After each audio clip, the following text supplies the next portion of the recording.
마케팅 전략 발표 시작하겠습니다. 이번 강의부터는 그 클래스 101이라는 프로그램을 구독을 해서 거기에 있는 강의들로 하나씩 마케팅 전략 발표를 할 예정이고요. 이번 주 발표는 그 인스타그램 마케팅에 대해서 발표하겠습니다. 목차는 이렇게 총 3가지로 정리했습니다. 검색과 연결로 이어지는 해시태그 작성 방법, 그 다음에 컨텐츠 구성 전략, 그다음에 팔로워가 늘어나는 운영 전략, 이렇게 3가지로 구성했습니다. 목표는 어떤 해시태그를 사용해야 하며 디자인 글북에 맞는 컨텐츠와 피드는 무엇일까라는 것을 목표로 잡았습니다. 먼저 검색과 연결로 이어지는 해시태그 작성 방법입니다. 일단 폰트는 뭐야? 프리텐다드입니다.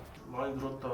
감사합니다. 보통 이 인스타 계정에 사람들이 유입하는 코스는 이 아래 보시는 내비게이션 바에서 돋보기 버튼이 검색에서 많이 사람들이 찾아오게 됩니다. 검색에 눌러서 들어가면은 여러 가지 이제 피드가 뜨잖아요. 릴스도 뜨고. 거기서 이제 그 안에서 보일 수도 있고 아니면 직접 해시태그로 검색을 해서 뭐 디자인 회사 이렇게 검색을 해서 들어올 수도 있습니다. 그렇게 유입을 늘리는 유일한 방법은 저희가 이제 해시태그를 많이 사용해서 더 많은 사람들의 유입을 이끄는 거고, 그 해시태그를 좀 더 효과적으로 사용하려면 이제 해시태그를 구분하는 겁니다. 어떻게 구분하냐면 이렇게 구분하게 되는데요. 첫 번째로 대표 해시태그입니다. 대표 해시태그는 시장을 대표하는 해시태그라고 할 수 있고, 디자인으로 따지면 이제 그냥 뭐 일반 디자인 회사 이런 걸로 볼 수 있습니다. 그리고 이제 연관 해시태그는 관련 항목이 노출되는 해시태그인데, 그 발표는 먼저 말씀을 못 드린 게 있는데, 강의가 2019년 강의여서 강의를 들으면서 제가 알던 내용들이 인스타에서 삭제된 경우가 있었습니다. 그래서 그런 건 미리 말씀을 드리겠습니다. 연관 해시태그는 일단 없어졌고요. 그 다음에 트렌드 해시태그는 뭐 시즌 트렌드를 반영한 해시태그를 이제 말하고요. 검색 해시태그는 이제 사용자들이 검색을 했을 때 그게 얼마나 검색량이 있고 얼마나 노출이 되는지 확인할 수 있는 그런 해시태그를 말합니다.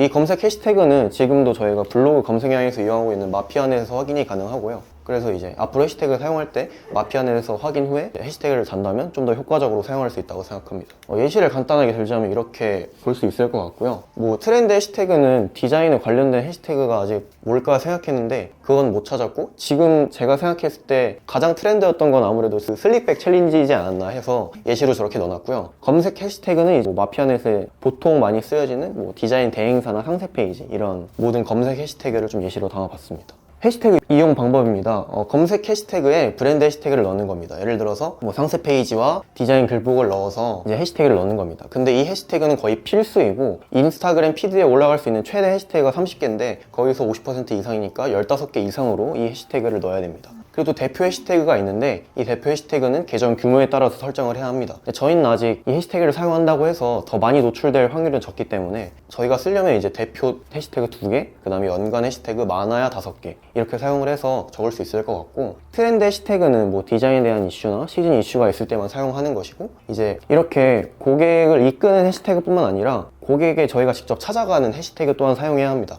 예를 들어서 뭐 디자이너 채용이나 디자이너 월급 때문에 좀 디자이너를 구하기 어려운 사람들도 있을 거라고 생각을 합니다. 그래서 뭐 해시태그에 디자이너 채용 이렇게 검색을 해서 디자이너 채용 어렵죠? 뭐 이런 릴스가 있나 확인을 해보고, 그런 사람들이 있다면 또 그런 사람들을 위해서 컨텐츠를 만들어보고, 그렇게 해시태그를 이용한다면 좀 더 효과적으로 이용할 수 있다고 생각을 합니다. 다음으로 인스타그램 별로 안 된 거예요.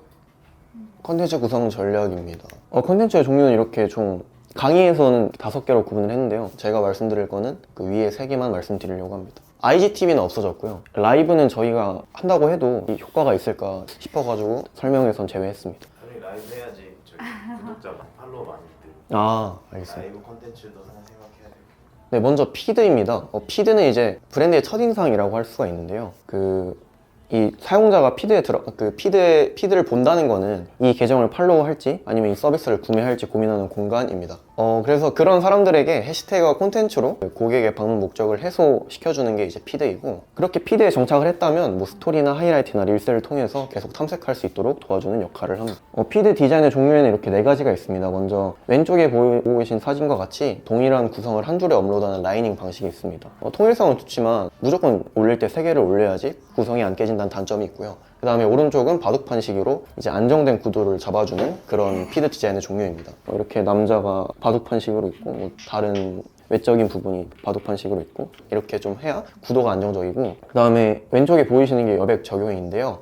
이 여백은 뭔가 독특하고 유니크한 구성을 필요로 하시는 분들이 많이 사용하고 계십니다. 그리고 필터 통일은 흔히 말하는 이제 인스타 감성이라고 해야 될까요? 그렇게 좀 사진을 찍더라도 모든 필터를 다 인스타 감성 느낌으로 제작을 해서 그 색감을 모든 피드에 적용을 하는 겁니다. 이렇게 디자인의 종류가 4가지가 있고, 또한 이 피드 디자인뿐만 아니라 그 그 브랜드의 가치를 전달하는 피드를 저희가 만들어야 될 텐데요. 일단 타겟을 명확하게 정의를 해야 하고, 이제 고객이 만든 브랜드 콘텐츠가 가성비적인 면으로나 양적인 면으로나 정말 훌륭한 부분이기 때문에 이런 부분도 잘 사용해야 된다고 생각했습니다. 이 가치를 전달하는 사이트가 가치를 가장 잘 전달하는 것 같아서 예시로 넣어놨고요. 그 다음에 이제 스토리와 하이라이트입니다. 스토리는 흔히들 많이 올리시는 이 플러스 버튼을 누르시면 알아서 올리실 수 있는 그런 시스템을 말하고 있고요. 어쨌든 이 컨텐츠를 제작해도 24시간 뒤에 없어지기 때문에 제작 부담이 덜 합니다. 그리고 여기 보시는 것과 같이 스티커가 굉장히 중요한 역할을 진행하고 있습니다. 스티커에 해시태그도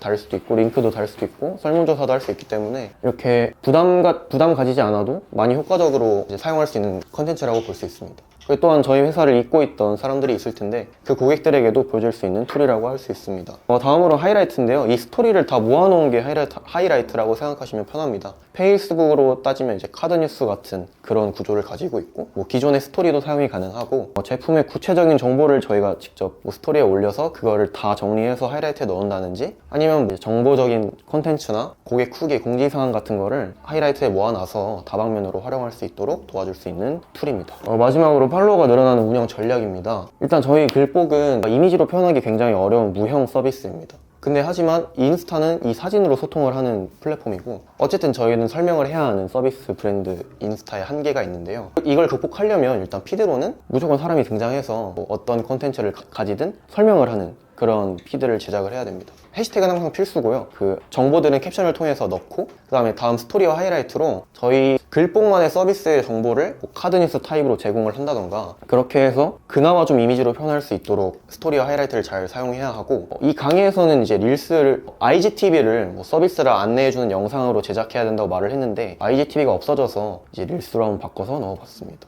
근데 이제 제가 생각했을 때는 뭔가 글복에 대한 피드지만 서비스에 대한 소개나 업체 선택 노하우나 이런 걸 절대 피드에 담으면 안 된다고 생각을 합니다. 일단 처음에 글복의 피드를 방문해주는 사람들은 무조건 이 업체를 선택해야겠다는 아니라 뭔가 기본적인 디자인 정보도 필요한 사람이 있을 거고, 이제 그런 사람들을 처음에 바탕으로 진짜 저희를 잘 따라올 수 있는 고객들을 모아야 된다고 생각했고, 제가 예전에 SNS에서 한번 봤던 어떤 유튜브 채널이 있는데, 일반인 20대 젊은이들이 어려워하는 세면대 호스 고치기, 의자 고치는 법 이런 거를 그냥 올려서 막 구독자 100만 명 이상 이렇게 달성한 어떤 아버님이 계시더라고요. 그래서 그런 것처럼 그냥 좀 순수한 마음으로 다가가는 게 어떨까 싶어서 업체 선택 노하우나 서비스 소개 이런 거는 일단 배제를 하려고 하고, 피드를 먼저 재정비하는 게 목표라고 생각합니다. 지금 고정되어 있는 피드도 이사님 피드가 있고, 하지만 근데 그런 것도 좀 이렇게 삭제를 해서 어느 정도 일관성을 맞춰놔야 처음에 사람들이 들어왔을 때 여긴 좀 체계화가 된 피드구나, 그런 계정이구나 라고 생각할 것 같다고 생각을 했고, 그 다음에 각 피드별 썸네일 디자인을 오늘 확인해 보니까 그래도 바로바로 수정할 수 있어서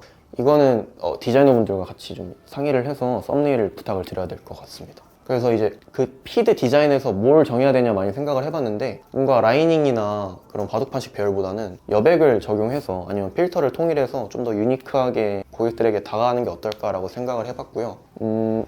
어쨌든 저희가 전하는 정보들이 릴스에는 저밖에 안 나올 텐데, 그런 정보들은 다 디자이너분들께 받을 수 있기 때문에 그런 거 항상 매주 소통하면서 디자인 노하우 전달받고 내용을 정리해서 릴스에 업로드하는 게 가장 좋은 방법이라고 생각을 했습니다. 실제로 어제도 이제 배너 디자인 관련해서 릴스를 올렸는데, 팀장님이나 백배님한테 얻은 조언들이 많이 도움이 됐고, 또 저희도 많은 자료를 찾아봐서 올리게 됐습니다. 아직 조회수는 막 그렇게 폭발적으로 오르진 않았지만 계속 오를 것 같다고 예상하고 있고요. 계속 이런 식으로 그냥 릴스를 제작하다 보면은 아마도 조회수는 계속해서 오르지 않을까 생각합니다. 그 다음에 이제 디자인 관련해서 여러 가지 이벤트들이 있다고 봅니다. 예를 들어서 이제 블랙 프라이데이 때 어도비 세일한다 이런 것도 그냥 사소하지만 모르는 사람들한테 도움이 될 수도 있다고 생각을 해서 그런 좀 사소한 프로모션 같은 거 있으면 릴스로 소개하려고 하고, 공모전 소개나 여러 가지 디자인 이슈들도 이제 생길 텐데, 그런 거 좀 하나하나 놓치지 않고 그런 걸 콘텐츠로 제작한다면 지금 글복 콘텐츠 이상으로 더 많은 콘텐츠를 만들 수